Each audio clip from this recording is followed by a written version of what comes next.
예, 오늘 수업 그러면 시작하겠습니다. 교과 중심 교육과정, 경험 중심 교육과정, 학문 중심 교육과정, 인간 중심 교육과정의 배경은 어제 지금 설명을 드렸죠. 그래서 이때 이슈가 됐던 건 뭐였냐? 1929년에 대공황, 블랙먼데 이후에 7년의 대공황이 와서 교육에 문제가 있다, 바꿔라. 이때 이슈가 됐던 건 뭐였냐? 57년에 스푸트니크 쇼크, 스푸트니크 호의 발사에 따라서 미국이 놀란 거죠. 이때 이슈가 됐던 건 뭐였냐? 포스트 모더니즘. 철학이 이슈가 됐었던 거죠. 자, 그런 체계하에서 이 전체를 이해를 하는데 왜 가르치느냐? 교육 목표에 관련된 거, 무엇을 가르치느냐? 어떻게 가르치느냐? 가르쳤다는 것을 어떻게 알 것이냐에 있어서의 관점을 가지고 하나하나 살펴볼 거예요. 이거를 그대로 하나씩 외우려고 생각하면 답이 안 나와요. 외울 필요가 없어요. 느껴야 돼요. 자, 그러면 느끼려면 구체적인 사례를 생각을 해봐야 되겠죠? 교과 중심 교육과정 1920년대까지예요. 이 교과 중심 교육과정의 가장 전형적인 사례를 우리가 언제까지 역산해서 가릴 수 있냐면 스파르타에서, 그리스 스파르타에서 애들 가르칠 때 썼던 거까지 역산해 갈 수 있어요. 무슨 얘기냐? 교과서라는 게 언제 미국에 등장했냐면 1920년대에 최초로 만들자라는 얘기가 나오기 시작을 했어요. 그 전까지는 교과서가 없었단 얘기죠. 그래서 교과 중심 교육 과정의 가장 전형적인 모습은 스파르타에서 선생님이 애들을 가르칠 때 뭘 가르쳤냐? 자기가 알고 있는 것 중에서 가장 도움이 될 만한 걸 가르치는 게 뭐였냐면 호메로스 서사시를 가르쳤어요.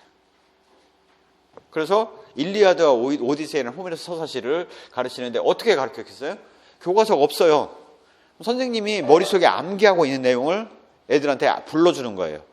발이 빠른 아킬레우스는 어찌고 저찌고, 이게 첫 번째 호메로스 서사시 첫 문단이야 라고 애들한테 설명을 해준 다음에 이거는 무슨 뜻이야? 호메로스 서사시, 호모의 서사시는 뭐냐면 시니까 국어를 가르칠 수 있죠. 서사니까 역사를 가르칠 수 있어요.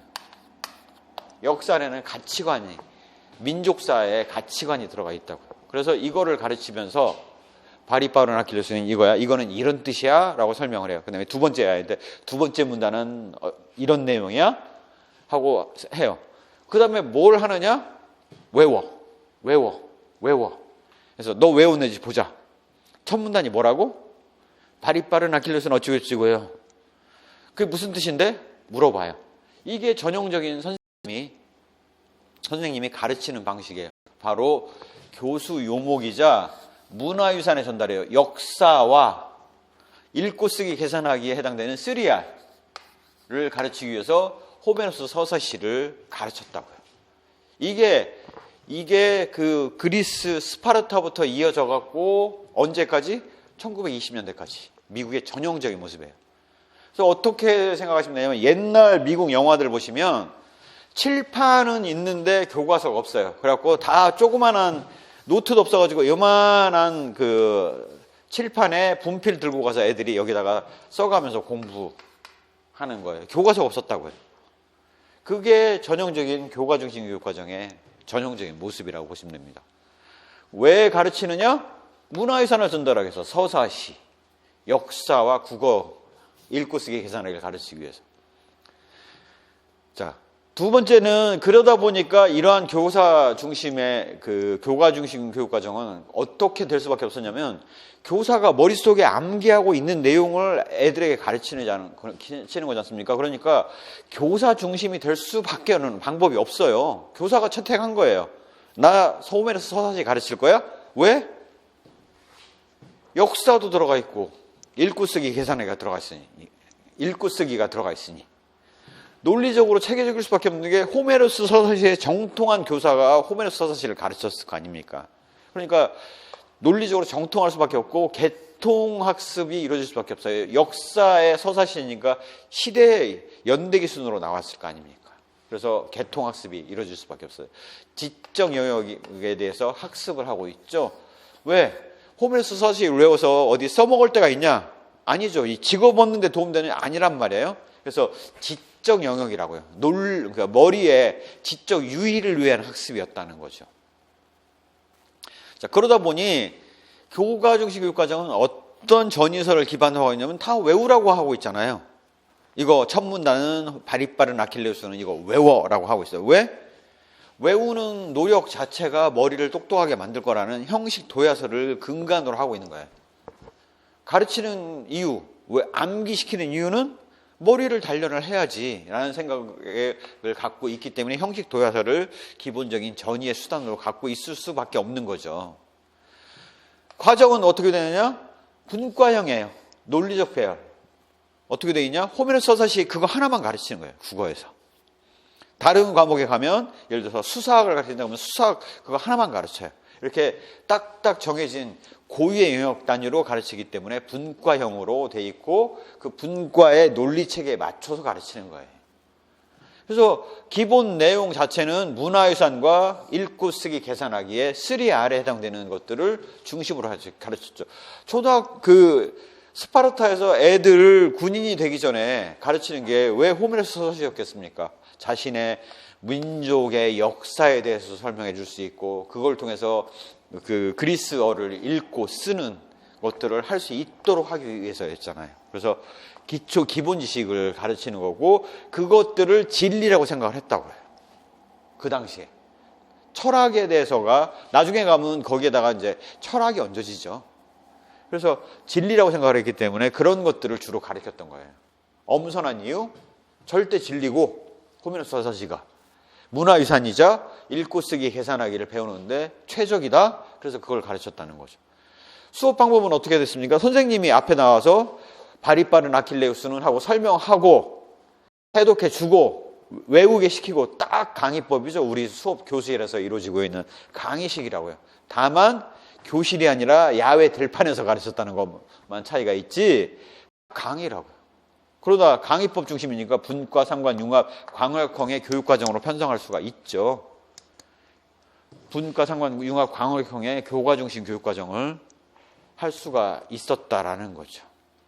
자, 이러다 보니까 이러한 호메로스 서사시를 외웠던 그리스의 교실의 장점은 뭐냐면 문화유산 전달을 잘 할 수가 있죠. 호메로스 서사시라는 시대의 역사를 관통하는 시를 가르칠 수가 있었고 체계적이고 간명하고 알기 쉽죠. 왜 가르치는지가 명확하죠.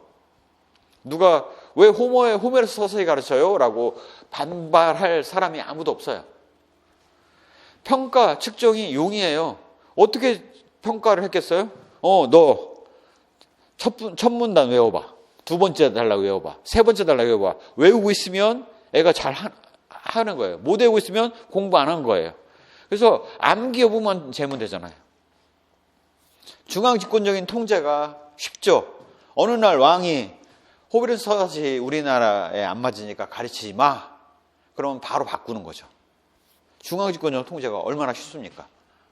단점은 잘 생각해보면 호메로스 서사시를 배우면 그게 장사에 도움이 되냐? 아니면 군인으로 성장하는 데 도움이 되냐?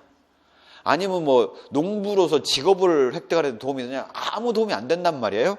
생활에 동떨어진 교육을 하고 있다고요. 단편적인 지식 주입이라고요. 암기 위주의 단편적인 지식을 주입을 해요. 수동적인 학습 태도 형성을 할 수밖에 없어요. 교사가 선생님이 호메로스 서사시 첫 번째 발이 빠른 아킬레우스 이거는 이런 의미야 라고 해석을 해줬어요. 그거에 대해서 학생들이 그거 아닌데요? 저는 다르게 생각하는데 라고 반발할 수 있냐? 전혀 반발할 수가 없죠. 아니면 틀렸다고 하는데 그렇게 해석 안 하면 너 그거 틀렸어 라고 선생님이 하고 선생님의 권위에 어떻게 도전을 하겠습니까? 그래서 수동적인 학습 태도가 형성될 수밖에 없고 우리나라 현재 강의 중심의 교육을 하고 있는 학교 교육이 딱 수동적인 학습 태도 형성을 할 수밖에 없는 구조잖아요. 비판력, 창의력 기대할 수가 없죠. 선생님이 생각하는 대로 따라서 생각해야 되고 따라서 외워야 되고 따라서 해야 돼요. 이게 교과중심 교육과정의 전형적인 모습이라고 볼 수가 있습니다. 자, 여기서 그러면 한 발 더 나가서 우리나라 현재 그럼 고등학교는 교과중심 교육과정하고 유사하지 않나요? 강의식으로 가르치는데? 근데 가장 큰 차이가 뭐냐? 여기는 교과서가 없어요. 교과서가 없다고요. 근데 교과서가 있단 말이에요. 그래서 교과중심 교육과정이라고 보기에는 내용상 교과서가 있어서 뭐가 좀 안 맞는 것 같아요. 그렇죠? 자, 이러한 교과중심 교육과정의 단점이 보세요. 단편적 지식주입에 수동적인 학습 태도에 호메로스 서서에서 외웠다가 졸업하고 나가면 그 외우고 있는 애들이 별로 없어요. 열심히 암기를 했는데 그거 끝까지 외우고 있는 애들이 없다고요. 아무도. 그러다 보니 도움이 안 돼요. 헛교육을 한 거야. 그래서 1929년 블록먼 대회 오고 나서 30년대부터 7년간 미국이 그 대공황을 맞았죠. 말하자면 밥 먹을 게 없어가지고 서로 막 싸우고 물대는 거 갖고 싸우고 하던 시대의 사람들이란 말이에요. 그러니 어떻게 했겠어요? 도움되는 교육을 해야지. 이게 무슨 짓이냐. 하나도 도움 안 되는 교육을 애들이 해서 직업 획득하는 데 도움은 안 되고 아무 도움이 안 된다. 어떻게 할 건데? 하니까 바꾸자고 하는 게 뭐냐면 중요한 거는 직업 교육이겠다. 직업 교육을 해야지. 직업 교육을 해야 되는데 그러면 직업 교육이라는 게 머릿속으로만 생각해가지고 이론적인 거 가르친다고 직업 교육이 됩니까? 아니죠. 직업 할 부분들을 해봐야죠. 직접. 그래서 이 경험을 전달해야지 지식을 전달하는 거는 별로 도움이 안 되더라. 경험을 전달해야지. 해봐야지 직업을 할 거 아니냐라고 해서 계획된 경험 중심으로 가르치게 되는 거죠. 자, 아이들 입장에서 외우는 거 좋아하겠습니까? 자기가 나가서 직업에 활동할 거에 필요한 기술을 배우는 게 도움이 되겠어요. 아이들 입장에서도 생활인 양성을 시키는 게 훨씬 더 교육에 도움이 되고 자기가 직접 써먹을 기술들을 가르치는 거죠. 야동 중심이고 그래서 아동들 입장에서는 그걸 선호하죠. 암기하는 것보다 관련 없는 항목을 암기하는 거에 보다는 자기가 나가서 써먹을 기술들을 배우는 것이 중요하니까 훨씬 선호한다고요. 아동 중심일 수밖에 없어요. 그 다음에 직업인으로서 주로 학교에서 가르치는 건 뭐겠습니까? 직업인으로서 활동을 함에 있어서 닥치는 문제들을 해결하는 과정을 거칠 거 아니에요. 그래서 문제 해결력을 키울 수가 있는 거죠. 그러다 보니까 실제 오전 시간에 직업에 관련된 내용을 배우고 나면 오후 시간에는 과외 활동을 하는 거예요. 가서 직접 심어보는 거라고요. 이게 바로 경험중 교육과정이 갖고 있는 모습이라고 생각을 하시면 됩니다. 자, 그러다 보니까 특징이 어떻게 되겠어요? 애들한테 관심 없는 거 암기 잔뜩 해봐야 남는 거 아무것도 없더라? 오히려 애들이 관심 있어 하고 흥미 있어 하는 내용을 하게 되면 남는 게 그나마 있더라. 그래서 아동 중심에 학생한테 제공하는 학교에서는 경험을 제공하는 거예요. 애가 나가서 그러면 이 직업교육이라는 게 1930년대 미국의 지방 소도시를 가보면 지방 타운을 가보면 읍이죠. 우리나라로 따지면 읍에 해당되는 데죠. 그럼 거기 직업의 분포가 어떻게 될 거냐? 그 당시 그 미국 1930년대 초반에 대공황시에 가장 지역사회 유지에 해당되는 사람은 판사검사예요. 법조인들. 지방 다스리는 도지사 이런 사람들이 다 법조인들이 다 여기 상원 하원 의원 되고 주지사 되고 이런 거 다 법조인들이 됐단 말이에요. 그래서 판사 검사 법조인. 그 다음에 대학 나온 사람들이 누가 있냐면 타운에 한 명씩 있는 의사들은 의대를 나와야지 와서 의사를 하고 있을 거 아니에요. 그래서 그 마을에 한 명밖에 없어요. 그것도 내과 의사 한 명. 이 사람이 다 보는 거예요. 산부인과까지. 뭐 소아과, 뭐 내과, 외과, 산부인과까지 다 보는 거예요. 모든 병을 혼자 다 보는 거예요. 의사. 그 다음이 누구냐면 마을에 애들 가르치는 교사예요. 교사는 대학교를 나와야지 교사 자격증을 받았으니까 교사는 다 대학교를 나온 사람이라고. 그 다음에 네 번째로 있는 사람이 누구냐면 목사님이에요. 그래서 마을의 유지는 어떻게 되냐면 1930년대 미국의 읍이거든요. 읍타운, 카운티, 타운에 해당되는 그런 데니까, 그래서 그 마을의 유지는 어떻게 되냐면 법조인이 주로 자리를 차지하고 있어요. 대학교 나와야지 판사, 검사 하기 위해서는 변호사 돼야 됐고, 그런 사람들이 주로 주지사, 도지사 했거든요. 두 번째, 이런 법조인 다음으로 대학교 나와서 마을에서 오피니언 리더를 하는 사람이 누구였냐? 의사예요. 마을의 의사들은 다 의대 나와가지고 마을에서, 그 당시는 이제 과별 구분이 없었죠. 그냥 의사 되면 뭐 소아과부터 뭐 내과, 외과, 뭐 정형외과, 이비인후과, 산부인과까지 다 했던 거예요. 그 분들이 의사고, 그 다음에 대학교 나와서 마을의 리더 역할을 할 수 있는 사람이 누구였냐면 교사였어요. 교사는 애들 가르치고, 학부모가 대학교 나온 다들 농부 뭐 이런 사람들인데, 학부모가 대학교 나온 선생님한테 함부로 할 수 있나요? 말도 안 되죠. 그 다음에 대학교 나온 사람들이 누구냐면 성직자입니다. 마을에 하나씩 있는 교회 목사가 대학교 나온 사람들이에요. 나머지는 다 대학교 안 나온 사람들이라고요. 주로 무슨 직업을 갖고 있냐면 농부예요. 농부. 그러다 보니까 경험중심 교육과정에서는 이 가르치는 내용이 농업에 필요한 기술들을 가르치는 게 주였고, 대학교를 나오는 극소수만 마을의 리더가 될 수 있었던 시대였죠. 그래서 학교에서는 뭘 가르쳤냐? 농업에 대해서, 농부가 되기 위한 필요한 기술, 그 다음에 생활에 필요한 가구를 짜는 거, 생활에 필요한 뭐 식탁 만들고 집 짓고 이런 거에 대해서 가르쳤다고요. 생활, 행동, 통합, 과외 활동 중시. 그래서 오전에는 이론적인 내용 배우고, 밀농사를 짓기 위한 이론적인 내용 배우고, 오후에는 밀밭에 가서 직접 심어보는 과외 활동을 했다고요. 그 외에 지역사회, 교수, 학습자원에 활용을 했는데요. 선생님이 농업에 대해서는 그 마을에 있는 어떤 그 유명한 분보다는 잘 모를 수가 있잖아요. 그 부분 해결 안 되는 부분이 있으면 지역사회 그 농업 잘하시는 분 데려다가 와서 발표하고 했었어요. 그래서 지금 우리 뭐 소방관 학교 방문해서 교육하고 이런 것들이 전통이 다 어디에 있냐? 과외 활동을 다 어디에서 강조하는 부분이 다 어디에 있냐? 여기에 있다고요. 요 근래는 학교 활동 말고 과외 활동을 강조를 많이 하지 않습니까? 그런 부분에 다 어디서 나오면 이 경험주신 교육과정에서 나왔다고요. 그 다음에 지역사회 인재 데려다가 와서 뭐 오늘은 소방관의 활동에 대해서 설명해 드리겠습니다 해서 1일 그 교사하고 하는 것들이 다 여기에서 나왔다고요. 그러다 보니까 경험주신 교육과정은 어떤 식으로 배열을 하냐면 딱 농사를 짓는데 필요한 것들을 하는 거예요. 결국 어떻게 되느냐? 밀밭에 가서 밀농사를 짓는데 필요한 생물학,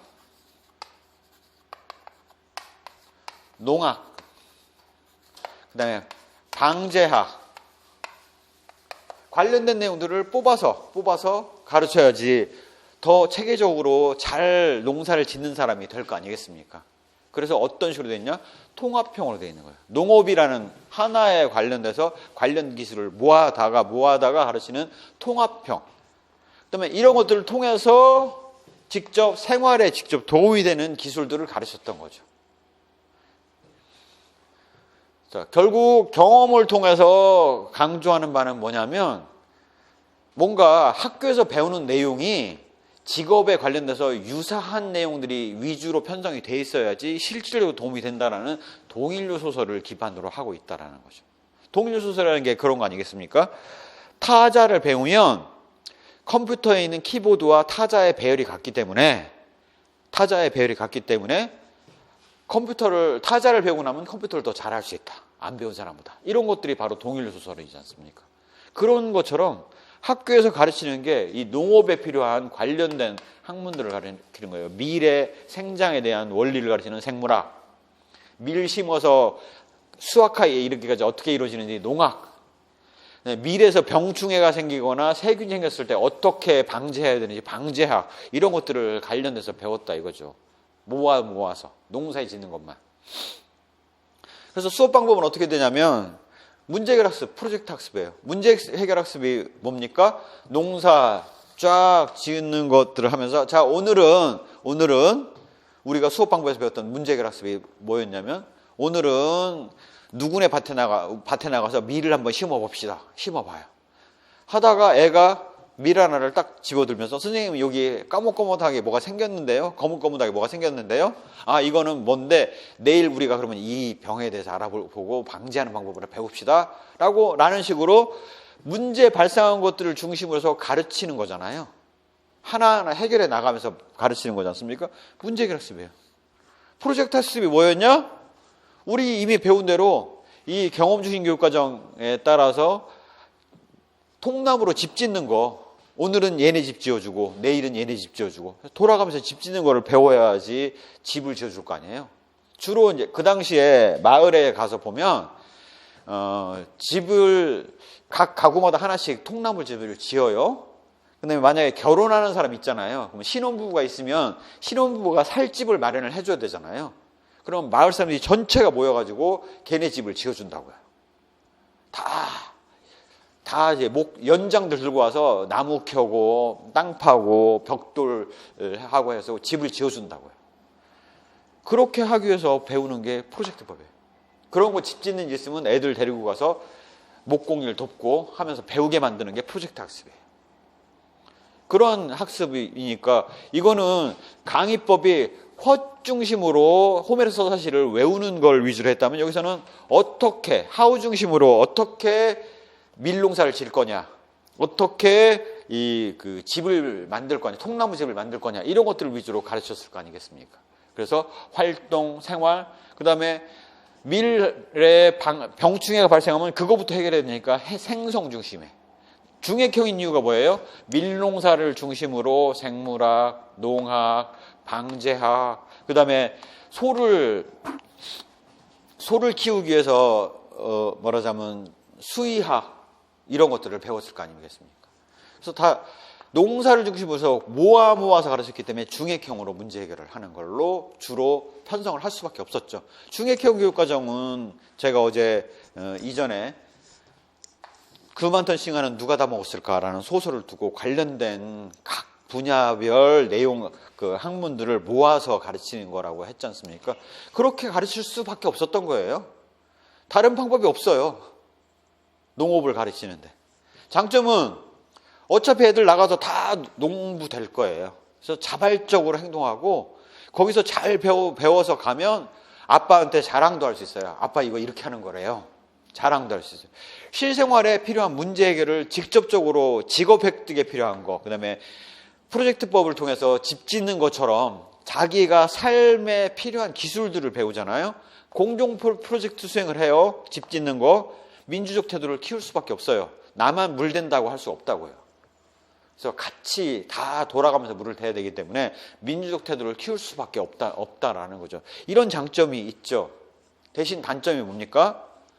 아이들 대부분의 농부가 있지만 사회에서 요구하는 사람은 어떤 사람이에요? 법조인, 그 다음에 의사, 그 다음에 교사, 그 다음에 성직자처럼 마을의 리더가 될 사람들을 만드는 걸 원하는데 그런 교육을 안 시킨단 말이에요. 농부대 교육을 시킨단 말이에요. 그러면 사회의 리더가 될 사람들은 농부 교육을 받아본들 그게 도움이 하나도 안 된단 말이에요. 흥미 위주의 진행이 될 수밖에 없어요. 애들이 좋아하는 거 위주로 가르쳐야지 남지 좋아하지 않는 거는 백날 해본들 소용없다 이거예요. 그러면 애들은 농업 공부하는 것과 읽고 쓰기 계산하기는 기본적으로 가르쳐야 되잖아요. 그러면 사칙연산 계산하는 거하고 어느 걸 더 선호할까요? 당연히 자기 나가서 쓸 농업을 선호하죠. 그래서 기초학력 저하가 발생하는데 여기 기초학력 저하는 미적이 아니에요. 읽고 쓰고 계산하는 레벨이 안 되는 거예요. 왜? 애가 몰라도 지역사회니까 믿고 거래를 하는 거잖아요. 안 속인다라고 믿고 거래를 하는 거잖아요. 그러니까 사칙연산을 몰라도 되는 거예요.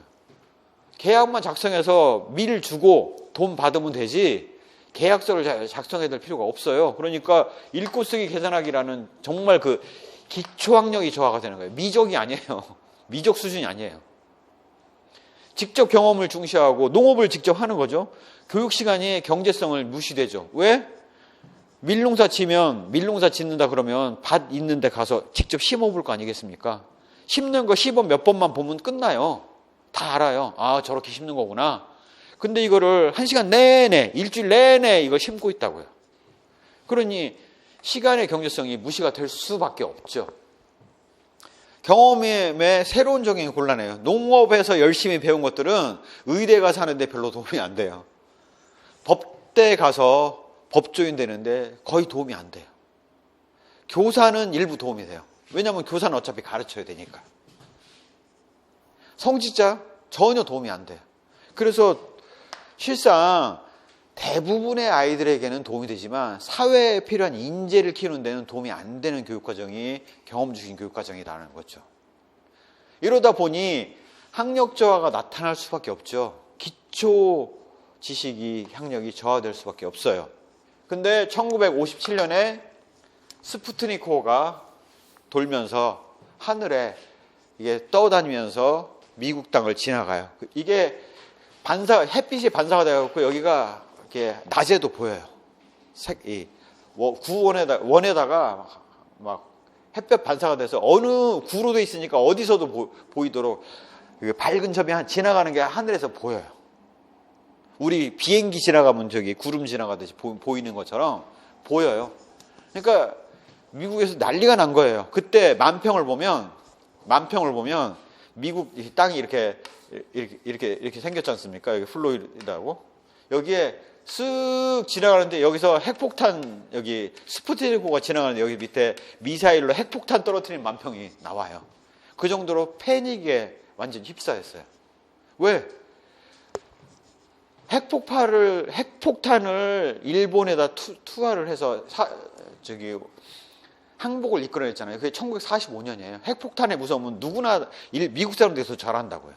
잘 아는데 스푸트니크호가 날아가면서 자기 나라를 지나가는데 그게 오는 거를 막을 방법도 없고 거기서 떨어뜨리는 핵폭탄을 있다면 그거를 막을 방법이 있냐라는 데서 아무도 대안이 없는 거예요. 소련이 우리나라에 핵폭탄 떨어뜨리면 우리는 다 죽는다라고 생각을 했던 거죠. 궤도 바뀌니까 비행기로 쫓아가도 닿을 수가 없는 거리니까요. 그래갖고 난리가 났어요. 그래서 도대체 우리는 소련에서 로켓 쏴서 스푸트니크 발사할 때 도대체 우리 미국은 세계 제1의 나라라고 자부했던 우리 미국은 어쩌다 이렇게 된 거냐라고 사회 각계의 반성이 시작된 거죠. 과학계에서는 우리가 과학을 발전시키지 못했다. 원인이 뭐다. 사회에서는 우리가 이렇게 못했다. 원인이 뭐다. 정부에서는 이게 원인이 뭐다라고 해서 결국 모아졌더니 뭐냐면 교육이 문제다라고 결론이 난 거죠. 항상 대공황의 문제점이 뭐였냐? 였더니 교육이 문제다. 였잖아요. 과학기술이 떨어진 거의 문제가 뭐였냐? 교육이 문제다. 그래서 1959년에 연도를 외울 수밖에 없는 게 안 해도 돼요. 근데 외워질 수밖에 없는 게 59년에 우주홀에서 교육학자들이 다 모인 거예요. 도대체 우리는 왜 이러냐? 그래서 케네디가 대통령 연설에서 그런 얘기를 하지 않습니까? 우리는 지금 뒤졌지만 달나라에 사람을 착륙을 시키겠다. 그게 그냥 막연한 꿈과 희망이 아니라고요. 막연한 생각이 아니라고요. 절대절명의 과제였던 거예요. 핵폭탄 떨어뜨린 거를 과연 우리가 어떻게 막을 것인가? 우리도 그런 기술을 갖춰야지 되겠다. 적어도 우리가 소련 땅에다가 핵폭탄을 투하할 수 있는 능력을 갖춰야겠다라는 생각이 깔려 있었던 거죠. 그래서 우리는 과학과 수학을 중심으로 해서 쫙 해서 우리도 로켓을 발사를 해야겠다라는 생각이 절대절명의 과제였던 거예요. 전 사회가 공유하는. 그래서 바꿔 교육을 과학과 수학 중심으로. 그래서 학문중심 교육과정이 1960년대에 브루너가 이때 우주홀 회의에서 나왔던 내용들을 집대성에서 책자로 냈어요. 60년대에. 60년, 1960년에. 나오자마자 그걸 바로 엄청 쥐어터지고 있던 교육부에서 바로 채택해서 학문중심 교육과 브루너가 나온 책대로 싹 해서 바꿨어요. 브루너가 그 안에 했던 얘기가 지식의 구조를 갖추면 초등학교 1학년 때부터 물리학을 가르칠 수 있다 라고 주장을 했어요. 그러니 그래 하자고. 수학과학을 발전시켜야 되는데 과학자들이 주로 하는 과정을 봤더니 과학의 원리를 탐구하는, 과학의 법칙을 탐구하는 과정을 봤더라. 그래 그대로 바꾸자고 였어요. 여기 탐구력 배양은 그래서 무슨 탐구력이냐? 수학과학 탐구력 배양이에요. 목표가 뚜렷해요. 로켓 발사, 달 착륙. 대통령이 나서서 밀고 사회 각계 가축에서 교육부터 그렇게 할 수 있도록 바꿔 였으니까. 그래서 배우는 것들은 지식의 구조. 어떤 게 되냐면 나선형 구조예요. 핵심 원리를 가르치면 폭과 깊이를 심화해 가면서 가르쳐야 된다라는 게 지식의 구조인데, 이 지식의 구조가 우리나라의 교육과정 안에도 그대로 살아있어요. 장점을 버릴 이유가 없잖아요. 그래서 초등학교 때 뭘 가르치냐면 광합성을 가르쳐요. 우리나라 교육과정에서.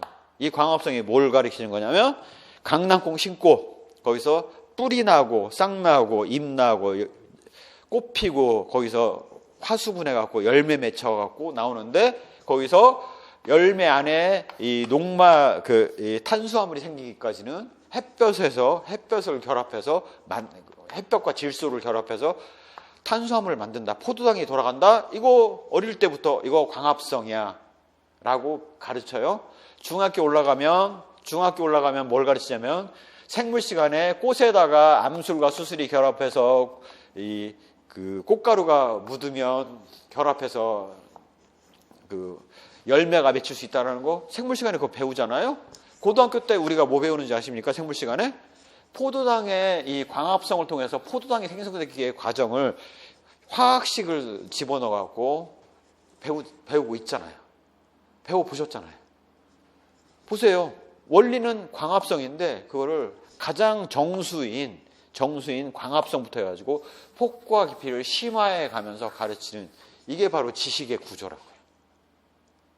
이렇게 가르치면 초등학교부터 지금 우리는 광합성을 가르치고 있는 거라고요. 자연 시간에. 지식의 구조. 탐구 과정, 방법, 조직인데 과학의 탐구 과정을 과학자들이 하는 대로 해보자. 왜 수업 시간에 그걸 안 가르쳐야 돼? 그걸 가르쳐야지. 라는 게 탐구 과정이었던 거예요. 그래서 교육 과정을 보면 이렇게 폭과 깊이가 심화되는, 정수에서 출발해서 폭과 깊이가 심화되는 지식의 구조, 바로 나선형 교육 과정을 제시를 했던 거죠. 9구단을 한 다음에 그 다음에는 2자릿수 곱셈으로 가르치고 3자릿수 곱셈 가르치고 그 다음에는 n자릿수 곱셈 가르치는 걸로 폭과 깊이를 심화해서 가르치는 게 바로 이 나선형 교육과정의 특성이고, 현재 우리나라 교육과정도 그렇게 돼 있죠. 우리나라 교육과정에 수학 가르칠 때 초등학교 보면 9구단부터 해서 2자리, 3자리, n자리 곱셈까지 가르치잖아요. 그대로 한다고요. 지식의 구조, 탐구과정이라고요. 이 탐구과정이라는 게 뭡니까? 우리 전형적으로 항상 자연시간 상상하면 하는 게 그거잖아요. 포유류의 대표적인 사례, 호랑이, 인간, 그 다음에 물에 사는 포유류로서 고래 얘기하잖아요. 전형적인 사례 얘기하고, 전형적인 비사례로서 어류의 상어하고 고래하고 어떻게 다른지 비교하잖아요. 그게 딱 교학자들의 탐구 과정이라고요. 수업 시간에 하는 게.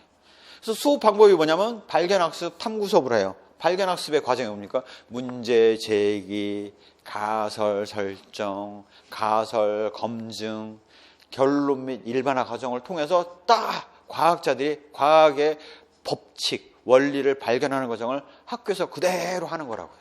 그거를 다른 과학 과목이 아닌 데서도 해야 되니까 뭔가 문제제기, 가설 설정이라는 발견학습 중심으로 해버리면 조금 뭔가 부족하죠. 그래서 가설을 설정하는 단계를 가설과 정의. 그렇게 하면서 용어의 개념을 배우는 거예요. 국어에 해당되는 용어 개념을. 광합성이라는 게 용어가 무슨 뜻이다라는 것을 배우면서 우리 그 광합성에 대해서 가르쳐 준다고요. 가설, 그 다음에 탐색하고 가설을 검증하는 거. 과정으로 나눠서, 이렇게 단계를 나눠서 한 게 바로 탐구 수업이죠.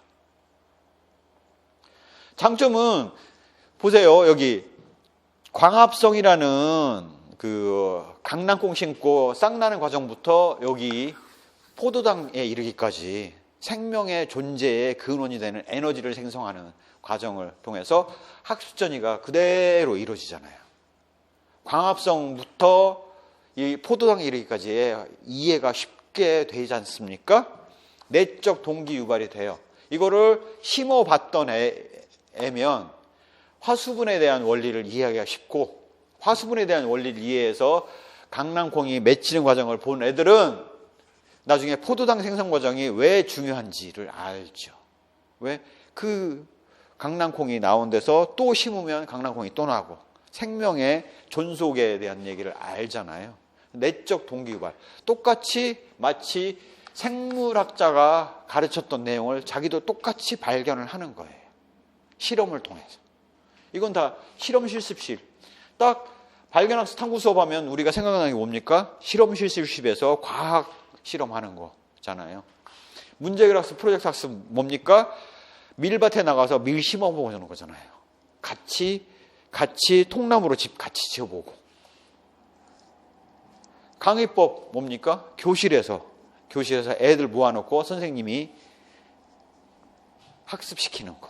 이거잖아요. 발견학습 탐구 수업. 그래서 발견학습 탐구 수업이 하우 중심의 수업일 수밖에 없죠. 어떻게 이런 과학의 원리들을 발견할 것인가를 중심으로 하는 거죠. 창의적 활동을 통한 진로품 교육이 가능해요. 실험 실습을 하는데 이거 이렇게 했더니 동일한 효과가 나는데요? 라는 거 애들이 얘기하잖아요. 그래서 하나의 방법만 있는 게 아니라 다양한 방법이 있다는 사실들을 학문 중심 교육 과정에서는 익힐 수가 있다고요. 그거 좋은 아이디어예요. 그런 방법도 있었군요. 선생님도 처음 보네요. 라는 얘기들을 한단 말이에요. 실험 실습을 통해서. 단점은 뭐냐면 학문 중심 교육 과정은 수학과학 중심이잖아요. 수학과학 관심이 없는 애들은 적응할 수가 없는 거죠. 수학과학에 취미가 없는 애들은 여기서는 완전 낙오자가 돼요. 개별 학문 강조하고 교과가 단절이 돼요. 물리 따로, 화학 따로, 생물 따로, 지학 따로 교류할 방법이 없어요. 더구나 그 과학 과목하고 사회 과목하고는 더욱더 교류 영역이 없어요. 지식의 응용, 사회 문제에 무관심해요. 지식의 응용, 어디서 할 거냐 이거죠. H2O가 물이라는 사실을 알면 그걸 어디다 써먹어요? 써먹을 딱 한 군데도 없어요. F는 MA 알면 자전거 만드는 데 도움이 됩니까? 도움 안 되죠. 자동차 만드는 데 도움 돼요? 하나도 도움 안 돼요. 배 만드는 데 도움 돼요? 아무 도움 안 돼요. 걔가 움직이는 원리가 그렇다고 밖에는 없다고요. 그래서 지식에 응용할 수 있는 데가 없어요. 과학 지식 우리가 리트머스지를 어디다 넣으면 빨간색이 되고 어디다 넣으면 뭐가 되고 하는데 그 리트머스 사다가 직접 적용해 본 경우 있으세요? 없잖아요. 파는데도 모르잖아요. 응용될 데가 없어요. 또한 수학하고 과학 중심으로 모든 과정이 채워지기 때문에 사회 문제에 대해서는 관심의 대상이 아니에요. 만약에 요즘 정치가 왜 그래요? 학교 현장에서 물어봤다. 그러면 애들한테 너희들은 나중에 큰 다음에 신경 쓰고 그건 너희들 지금 할 일이 아니야 라고 해서 아예 무시하게 하잖아요. 사회 문제 무관심하다고요. 학자들이 내용 선정을 해요. 자, 학문 중심 교육 과정에 초등학교부터 여기 대학교까지의 체계를 잡을 때 초, 중, 고, 대학교까지 체계를 잡을 때 이때 어떻게 했냐면 브루너가 교육학자였잖아요. 그래서 일단 대학 교를 어디서부터 가르칠 겁니까? 라는 걸 물어봤어요.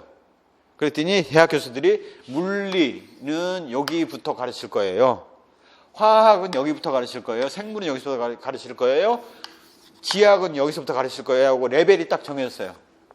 그게 정해지고 나니까 그러면 나머지를 채워야 될 거 아니에요. 초등학교부터 이 레벨이 되는 애들까지 가르쳐야 되니까 기초 지식을 가르쳐야 돼요. 그래서 초등학교 때는 자연과 생활 한 과목, 중학교 때는 물상, 생물 두 과목, 고등학교 가면 물리, 화학, 생물, 지학 네 과목 해서 나눠서 점차 폭과 깊이를 심화해 가면서 개통선을 하나로 고정해 가면서 갖고 이게 바로 그대로 대학교에 매칭이 되게 만들었다고요. 그러다 보니 학문중심 교육과정은 누가 만들었냐? 학자들이 내용을 선정을 해요. 그래서 고등학교 물리를 만들 때 누가 들어가냐? 선생님들이 중요한 게 아니에요. 일단 거기 들어가는 교수님들은 물리교육과정 만들 때 들어가는 교수님들은 대학교 물리과 교수님들이 들어가요. 그 다음에 대학교 4대에 있는 물리교육과 교수님들이 들어가요. 그 다음에 교육학자들이 들어가요. 교육공학자들이 들어가서 교육과정을 만들어요. 만들어줬어요. 그러면 시다바리로 그 일 도와주러 맞는지 틀리는지 이해하는 데 어려움이 있는지 없는지를 파악해 보기 위해서 교사들이 한두 명 들어가요. 누가 주요 그 교사들이 이거 이렇지 않나요? 라고 얘기하면 교수들이 말 들어요? 안 듣죠? 잘 모르는 사람 좀 빠지세요. 말 안 듣잖아요.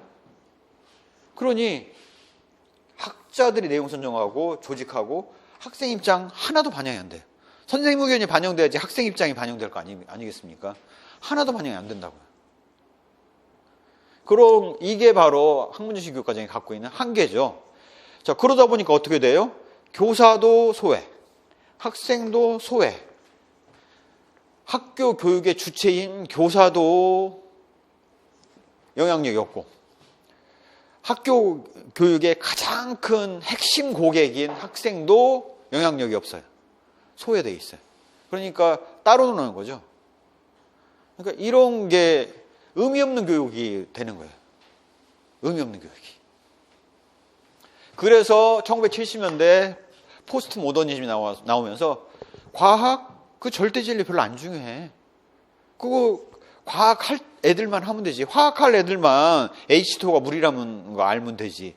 물리할 애들만 F는 MA가 물질 운동의 원리라는 거 알면 되지. 왜 나머지 예체능 갈 애들이 그 쓸데없는 거 한 번도 써먹을 리 없는 지식을 배워야 되느냐? 나 그거 안 배울래.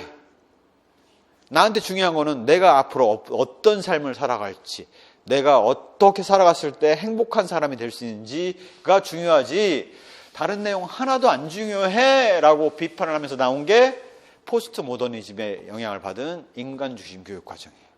1970년대 포스트 모더니즘이 나왔고, 그러한 포스트 모더니즘은 그냥 바로 나온 게 아니고 그 전반에 실존주의, 현상화, 해석학과 같은 철학의 영향을 받았어요.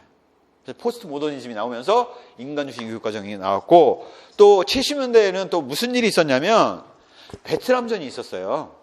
70년대 베트남전이 있었고, 베트남전에 대한 전쟁에 대한 회의들이 나타나면서 포스트 모더니즘을 촉발하는 데도 영향이 컸거든요. 원래 뭐라고 얘기를 하냐면 68운동이라고 얘기를 해요. 68운동 1968년도에 각 학자들이 모여갖고 얘기를 막 하면서 이건 절대 진리라는 건 존재하지 않는다 라는 것들에 대한 문제 제기를 했고, 그게 촉발이 돼서 70년대에 포스트 모더니즘이 나왔던 거예요. 그래서 68운동이라고 얘기하는데 사람들은 잘 모르죠. 뭐 알 필요는 없어요. 그래서 70년대에 포스트 모더니즘이 나왔고, 그런 것들이 반영이 되면서 실존주의 뭡니까? 내가 왜 살아야 되지? 인간으로서 무슨 삶의 의미가 있지? 현상학 뭡니까? 나 입장에서 세상을 바라보자. 내 입장에서. 상황이 바뀌면 나와 다른 사람의 역학관계가 바뀌어요. 물리일 때는 상황이 바뀌어도 바뀔 게 없어요. 물질의 운동 법칙에는. 하지만 인간관계는 바뀐단 말이에요. 그러니까 인간 중심으로 보자라는 게 중심이 됐고, 그래서 현상의 영향을 받다 보니 학교에서 가르치는 거는 과학자 만드는 데만 도움이 됐지 실제 생활에 도움이 되는 것도 아니고, 직업을 획득하는 데 도움이 되는 것도 아니고, 자아 실현하는 데 도움이 되는 게 아니고, 아무것도 도움이 안 되더라 이거죠. 그래서 나온 게 지덕체 전인교육을 통해서 자아 실현을 하자. 전인교육하면 자아실현 교육이고, 자아실현 교육하면 지덕체 교육이에요. 그렇게 될 수밖에 없어요. 그러다 보니 인간중심 교육과정은 어떠한 특징을 갖고 있냐면 지덕체의 전체 경험이 중요해요. 자, 여기 아동의 모든 경험이라고 했단 말이에요. 여기 모든이라는 게 들어가는 이유가 지덕체의 전인 경험을 하자는 거예요. 여기 아동 중심의 경험이라는 건 뭡니까? 지적인 경험 중심이에요. 지식에 관련된 경험. 직업을 획득하기 위한 경험이에요. 그래서 좀 다르죠? 그래서 잘 보시면 여기 학문중심 교육과정까지의 관심은 뭐냐면 지에 있어요. 지. 덕과 체는 관심이 없었어요. 교과 중심도 지적인 요인만 관심이 있었지, 경험 중심도 지적인 요인만 관심이 있고, 학문 중심은 더더욱더 지적인 요인에만 관심을 가졌지 덕과 체는 관심을 안 가졌던 거예요. 인간 중심 교육과정은 지, 덕, 체의 전인 교육에 관심을 갖다 보니 지 외 요인 말고도 덕과 체를 가르칠 수밖에 없었죠. 그래서 아동 중심 통합 교육과정이에요. 이 통합이라는 게 뭡니까? 지, 덕, 체를 통합했다라는 거고, 덕과 체를, 특히 덕을 가르칠 수 있는 거는 공식적 교육과정이 아니라 잠재적 교육과정 위주로 이루어지잖아요. 그래서 공식적 교육과정과 잠재적 교육과정에서 잠재적 교육과정에 방점을 두기 시작한 거예요. 그 전까지는 잠재적 교육과정을 생각 자체를 아예 안 했어요. 왜? 지식 중심이니까. 다 직업에 필요한 지식, 과학에 필요한 지식, 생활의 그 문화유산으로 내려온 전통 지식이라는 지식이지 거기에 대해서는 관심을 안 가졌기 때문에 잠재적 교육과정이라는 개념 자체가 나오질 않았던 거죠. 70년대 잠재적 교육과정이라는 게 아인즈너 같은 사람이 포스트 모더니즘의 영향을 받아서 제시한 내용이지 않습니까? 잭슨 같은 사람이 얘기를 한 거란 말이에요. 딱 70년대. 그때 맞물려서 잠재적 교육과정을 중요하게 봐야 되는구나. 기존의 교육과정들이 놓쳤던 부분이 이쪽이구나 라는 것들을 했고, 이제는 가르치는 기계가 아니라 인간을 대하는 교사가 강조되기 시작을 한 거죠. 그러다 보니까 인간중심 교육과정에서 추구하는 바는 지, 덕, 체의 전인교육을 추구하다 보니까 균형성, 이 균형성이라는 게 지, 덕, 체의 균형을 갖춘 거예요. 기존에는 다 지식 중심이었는데, 필요 충족성, 다면성, 지덕체. 예. 포괄적인 내용, 지덕체예요. 실존적 경험, 왜? 자아실현을 중요시하고, 너 어떻게 살고 싶어? 너가 생각하는 자아의 실현이라는 게 뭔데? 라는 질문을 던지기 시작을 한 거잖아요, 학교에서. 너는 어떻게 살고 싶어? 라는 얘기를 하기 시작한 거라고요. 그래서 수업 방법이라는 것들은 그럼 어떻게 되느냐? 바로 교사와의 대화를 통해서 선생님이 그렇게 얘기를 해주는 게 중요한 거예요. 너 어떠한 삶을 살고 싶어? 너 장래 희망이 뭐야? 와 같은 것들을 물어보는 것들이 중요했던 거죠. 성장, 만남, 인간적인 교사를 요구를 하죠. 학생과 선생님 간의 1대1 대화를 중요하게 생각을 해요. 열린 교육을 해요. 선생님이 권위의식을 갖고 가르치지 않는다고요. 마치 동료처럼 권위의식을 가지지 않고 가르치는 교육, 우리가 구성주의 수업 방법에서 뭘 배웠습니까? 협동학습. 이러한 인간중심 교육과정이 체계를 잡으면서 이게 나중에 1990년대에 구성주의 교육과정으로 이행되어 오거든요. 그 근간에는 바로 성장, 만남에 대한 것들을 학교 교육에 반영하면서 효율성을 높이기 위해서 했던 게 90년대 구성주의 교육과정에서 얘기하는 협동학습이에요. 딱 여기에 처음 출발이 이랬고, 이게 결국은 협동학습으로 이어진다고요.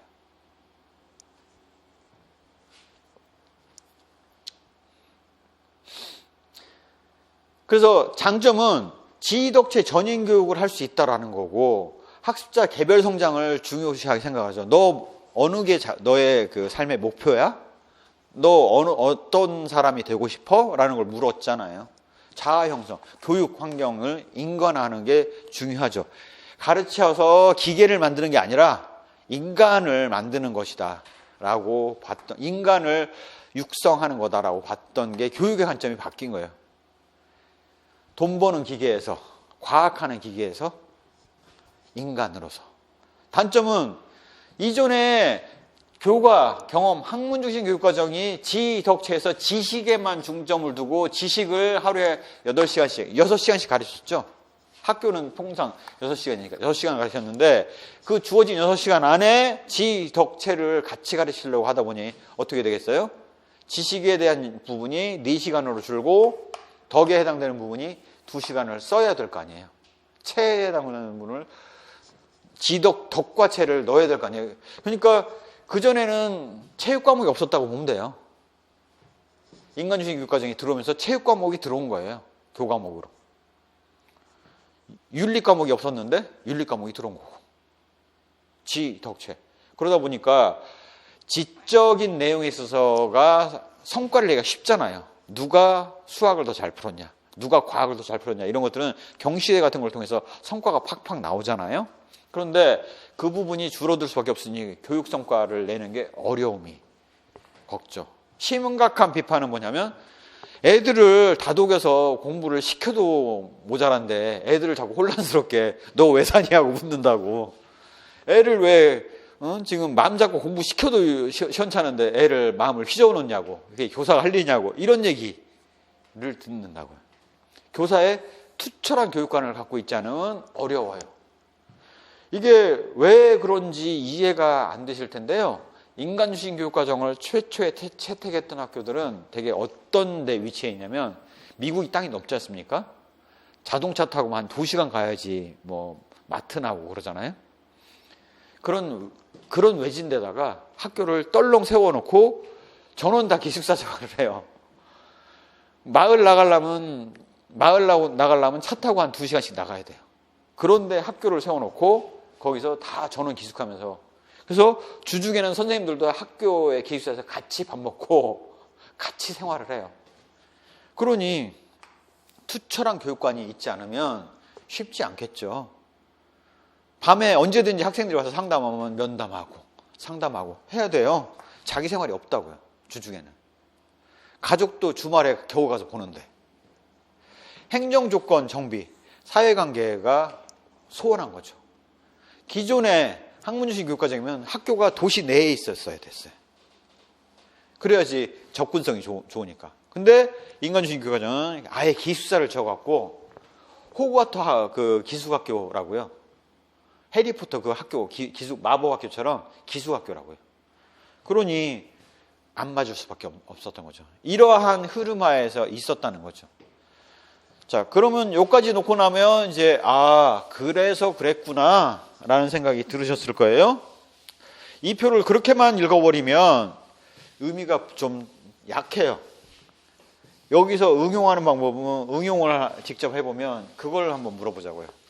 과연 우리나라 현재 고등학교 교육과정은 어디에 해당되느냐? 라는 게 제일 문제예요. 어디에 해당되지? 뭐 부분 요소는 다 갖고 있죠. 아까 이미 뭐 교과 중심에서는 이런 요소 갖고 있다고 말씀드렸다시피 어디에 해당되느냐예요. 어디에도 해당이 안 돼요. 그럼 뭐야? 잘 보시면 우리나라 고등학교 교육과정은 교육 목표 입장에서 봤을 때는 지덕체 전인교육을 추구를 하고 있어요.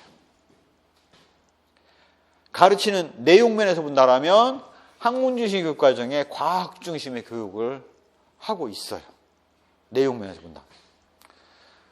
수업하는 방법에 있어서 보면 강의법 중심이 되고 있어요. 물론 음악미술 체육이나 이런 것들은 이제 그 모둠 활동이라든가 이런 그 학생들의 경험을 중심으로 하고 있지만 주류는 강의법이라고요. 그 다음에 부분적으로 예술고등학교나 직업고등학교를 부분적으로 두고 있어요.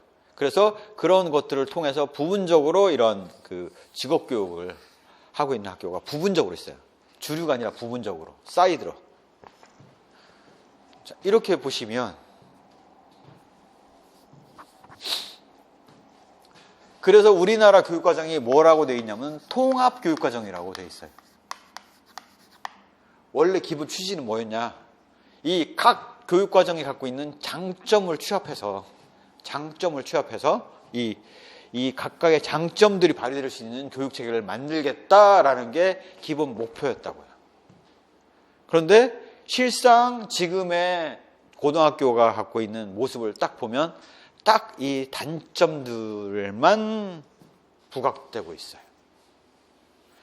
교육 성과가 안 나와서 학교에서 가르치는 거에 교육 성과가 안 나오니까 죄다 사교육에 의존을 해요. 개별 학문에 단절돼 있어가지고 같은 과학 선생님인데 생물 선생님하고 물리 선생님하고는 이야기할 일이 없어요. 아예 이야기할 일 자체가 아예 없어요. 학생들 의사, 선생님 의사 하나도 반영 안 돼 있어요. 교육부에서 알아서 정하고 내려주면 그거에 따라서 가르치는 거예요. 선생님이 뭔가 설계하고 이런 게 아니면 아무것도 없어요. 그냥 가르치는 거예요.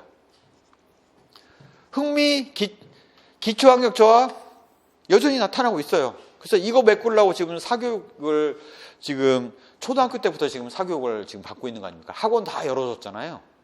학습지, 초등학교에 학습지 교육 안 시키는 부모가 몇이나 됩니까? 단편적인 지식주의에 암기 위주로 돼갖고 학교에서 배운 지식 학교 졸업하고 나오면 써먹을 데가 없어요. 미적 공식을 써먹을 데가 없고 F는 MA 써먹을 데가 없고 H2O가 물이다라는 지식 하나도 써먹을 데가 없어요. 이렇게 단점 위주로 나타나고 있는 게 우리나라 현재 교육의 현실이다. 자, 그러면 심층 면접에서 그런 얘기를 물어볼 수가 있겠죠. 내지는 논술에 항상 배경이 되는 얘기들은 그런 줄거리예요. 현재 우리나라 교육에 이런 문제점이 있다. 이거를 이런 교육과정, 이런 교수학습법, 이런 교육평가 방안을 가지고 바꾸고 싶다. 대안을 제시하고 싶다. 이걸 이용해서 써봐라. 대부분의 지금 기출문제가 다 그런 식으로 돼 있어요.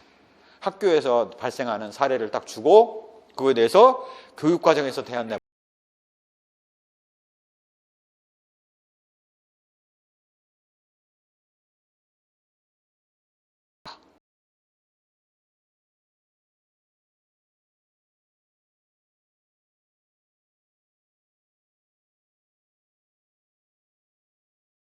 딱 나왔던 문제들이에요. 그렇게 돼 있잖아요. 결국 이걸 놓고 이것만 활용만 제대로 다 해도 대안 제시하는 걸로 다 바꿔낼 수 있다고요. 그렇게 이해를 하시면 돼요. 자, 잠시 쉬었다가 이렇게 흐름을 그렇게 놓고 나서 이걸 놓고 잠시 이제 심층 면접에서 물어봤을 때 어떻게 답변할 것인가를 가지고 잠시 쉬었다가 말씀드리도록 하겠습니다.